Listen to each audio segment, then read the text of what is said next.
ባንቴሮ ከቤት ተባሮ እንደወጣ ስልክ ለሉላ እንዲደውልላትና ሉሊት የት እንዳለች ለማወቅ የሚቀርበውን ጓደኛውን ይደውልለታል። እናም ከደወለለትም በኋላ እባክህ ወንድሜ እስካሁን ላደረስክብኝ ሁሉ ጥፋት እከስሃለሁ። በዚህ እውነቴን ነው፣ ስለ ገንዘብም አልጠይቅህም። አንድ የጠፋች እህት አለችኝና ይችን እህቴን እባክህ ያለችበትን አሳውቀኝ፣ የት እንዳለች አሳውቀኝ እባክን። ስልኳን ልላክልህና ደውልላትና የት እንደሆነ ንገረኝ ይለዋል።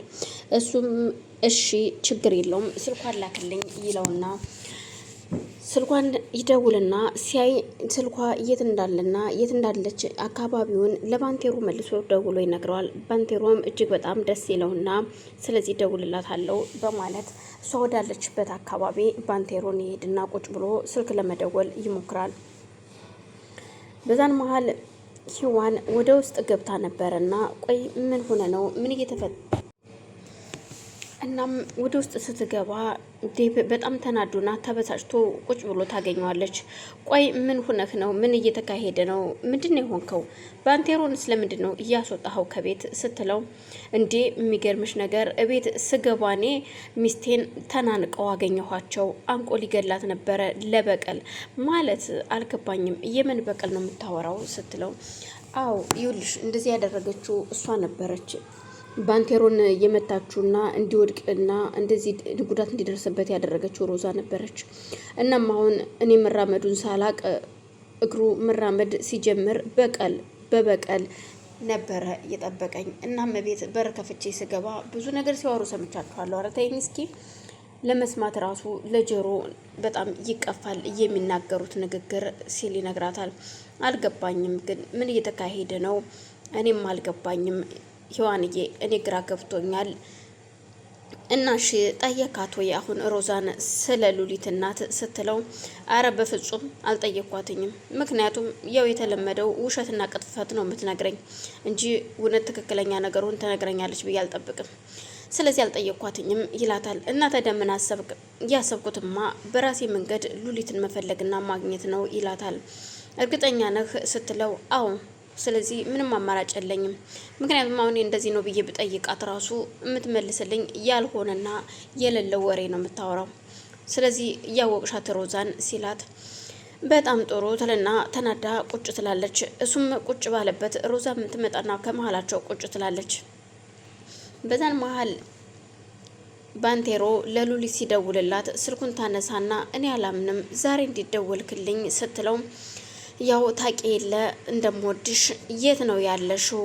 የት ነሽ? ምንኖች ነው የጠፋሽው? ሲላት፣ ይውልህ ባንቴሮ በቃ እዛ ቤት ላልመለስ ነው የወጣሁትኝና በጣም ይቅርታ መጥቼ እንኳን ሳልጠይቅ በመቅረቴ ይቅርታ አድርግልኝ፣ ጥዬህ ጠፋው አይደል ስትል በሚያሳዝን ድምጽና ንግግር ትመልስለታለች።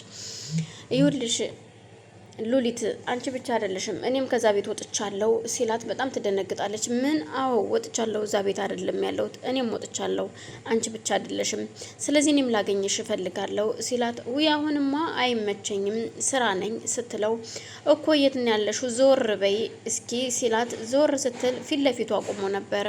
በጣም ትደነግጥና ማመን እስኪ ያቅታት ድረስ እንዴት በዚህ ባጭር ጊዜ ውስጥ ቁመ ለመሄድ ቻልክ ብላ ካጠገቡ መታቁማ፣ እኔ አላምንም ባንቴሮ እንዴት በዚህ አጭር ጊዜ ውስጥ ልትቆም ቻልክ ስትለው፣ ያው በእናንተ ጥረት ግን እኔ አንድ ነገር ልጠይቅሽ፣ ቆይ የኔን ቁሙ መሄድ አትፈልጊም ነበር አይደለ ሲላት፣ ማለት እኔ ቁሜ እንዳልሄድ አልነበረ እዛ ሶፋ ላይ ቁጭ ብዬ እንድቀር ነበር አይደለ ጥረትሽ?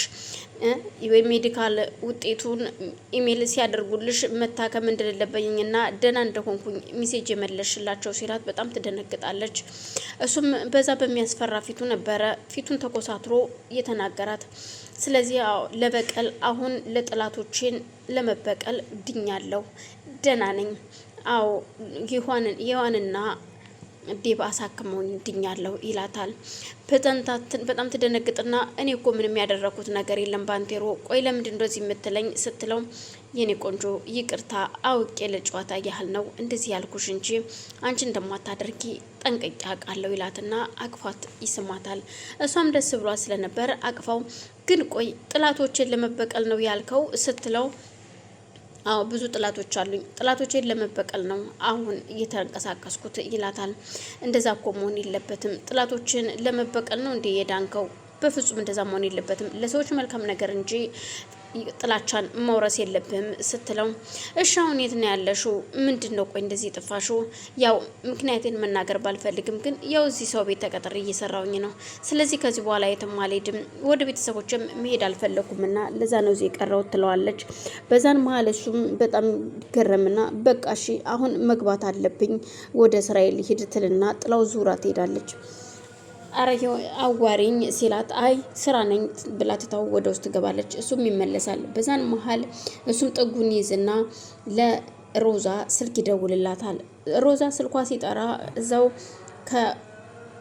በዛ መሀል እሷም ትነሳና ስልክ ለማውራት ትወጣለች። ምክንያቱም ፓንቴሮን ስለነበር የደወለው ዴብም ሆነ ሂዋን እንዲሰሟትና እንዲያውባት አልፈለገችም።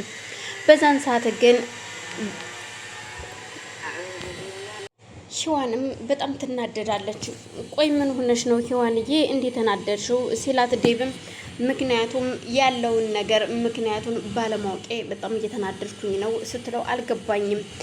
ምክንያቱም ካጠገቤ ያለው ሰው ዴብ ነው። ዴብን ደግሞ እንደዚህ የሚጫወትበትን ሰው ማወቅ ፈልጋለሁኝ።